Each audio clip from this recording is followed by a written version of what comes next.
Welcome to Fresno Silver Star Recycling. Today we have a 2000 Mercedes-Benz SLK 230 with really bad front end damage. So you can see the front bumper and the hood were not usable. We have all four wheels. They might be a little damaged. Fender looks okay.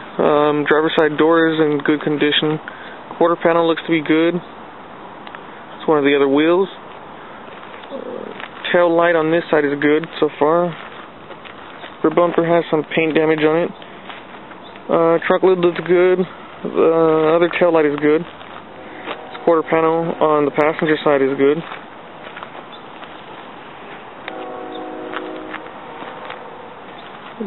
Passenger door might be okay. Might have a little damage where the fender is. Not too sure yet. Fender's no good on this side. And here's the last wheel. The motor still sits complete in the vehicle and has over 144,000 miles on it.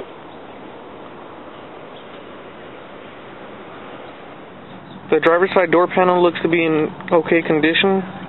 It's a little dusty. The dashboard is okay so far. Once we get that glass cleaned off, it might have some scratches on it, but not too sure yet. Other door panels are good. Both seats are in okay condition. Passenger a little better than the driver. Driver has some wear and tear on it. Not too bad though, no tears.